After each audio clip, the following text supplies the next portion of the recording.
अब द्वारका की हर खबर द्वारका एक्सप्रेस पर।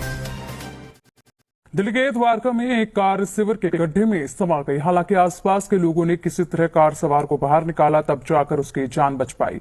बता दें कि द्वारका सेक्टर 2 के मेन रोड पर जल बोर्ड की ओर से सीवर सिस्टम के निर्माण के लिए बड़ा गड्ढा खोदा गया था, लेकिन आज तक ये गड्ढा ऐसा ही पड़ा हुआ है और इससे अब तक दर्जनों हादसे भी हो चुके हैं। कई बाइक सवार घायल हो चुके हैं और अब एक कार सवार इस गड्ढे में समा गया। लोगों ने गाड़ी का शीशा तोड़कर ड्राइवर को बाहर निकाला और क्रेन की मदद से गाड़ी को निकाला गया। ये बहुत बड़ी लापरवाही है। शुक्र है कि जान बच गई है। जो इको गाड़ी उस गड्ढे में गिर गई थी, जो कि दिल्ली जल बोर्ड द्वारा खोदा गया था। मैं तो यही कहना चाहूँगा कि जैसे हर चीज़ की एक टाइम लिमिट होती है, ये इस गड्ढे को खुदे हुए करीबन 1 साल से ऊपर होने वाला होगा। मैं भाई 15 दिन में आप काम कीजिए, 20 दिन में कीजिए, 1 महीने का कोई टाइम लिमिट हो। और अगर वो भी नहीं कर पा रहे हैं तो आप अपना कम से कम ये ज़रूर करिए कि जो उसकी बैरिकेडिंग थी, उस गड्ढे की बैरिकेडिंग इतनी स्ट्रांग होनी चाहिए थी कि और लाइटिंग इतनी प्रॉपर होनी चाहिए कि कोई ऐसी हादसा दोबारा ना हो जाए, किसी की जान ना चली जाए। जान बहुत कीमती है। एक इंसान का, किसी परिवार का एक आदमी चले जाता तो वो परिवार ही जान सकता है कि क्या हुआ उनके परिवार के साथ। बाकी ये अथॉरिटीज़ को, दिल्ली जल बोर्ड को मैं रिक्वेस्ट करूँगा कि उसको जल्द से जल्द भरे, उसको ख़त्म करे उसका काम, और उसकी बैरिकेडिंग तब तक सुनिश्चित करे। भाई यहाँ के हालात ये है जी, सेक्टर 2 ये है और डीप सीवर सिस्टम का काम चल रहा है।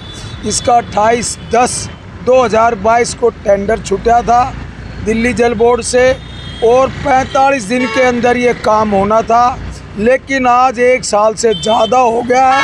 RWA के प्रधान होने के नाते, साउथ वेस्ट के फेडरेशन के चीफ होने के नाते सब समय समय पर दिल्ली जल बोर्ड के अधिकारियों को, ठेकेदार को बताते रहते हैं।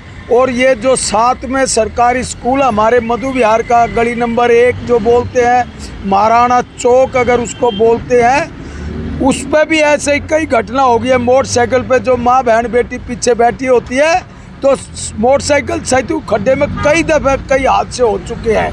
फिर इसके बावजूद आज ये रात को 10:30 बजे लगभग पूरी गाड़ी इस खड्डे के अंदर चली गई।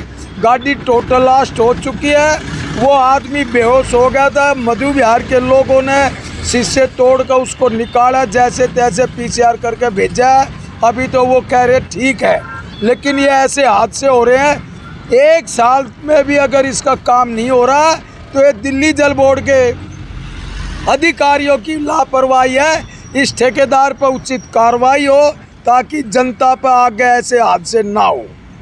ये 2 डीप सीवर के लिए दिल्ली जल बोर्ड द्वारा 2 गड्ढे खोदे गए, महाराणा प्रताप सिंह द्वार के सामने और ये भास्कराचार्य सर्विस लाइन में।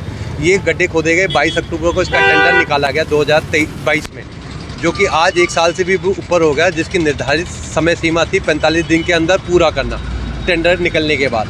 लेकिन इसको आज तक 1 साल होने के बावजूद भी इसको अभी तक पूरी तरीके से किया नहीं गया है। और कई बार महाराणा प्रताप द्वार के सामने जो डीप सीवर का काम चल रहा है, उसमें कई बार बाइक सवार गिरे हैं। कल ही एक बहुत बड़ी दुर्घटना होते बची है। कल एक कार सवार इसमें गिरा और उसकी जान पे बनाई। यहाँ के निवासी यहाँ पर थे तो उन्होंने उसको निकाल लिया, वरना मौके पे ही उसकी मौत हो जाती। जिसके बारे में हमने दिल्ली जल बोर्ड के अधिकारियों, ठेकेदार, पुलिस को कई बार सूचित किया गया है, लेकिन इस पर कोई भी कार्रवाई नहीं हुई है। दिल्ली जल बोर्ड के कान पे जूं नहीं रहेंगी। इसको जल्द से जल्द हम आपके द्वारा मांग करते हैं, दिल्ली जल बोर्ड द्वारा इसको जल्द से जल्द इस कार्य को समाप्त किया जाए और इसका निवारण किया जाए।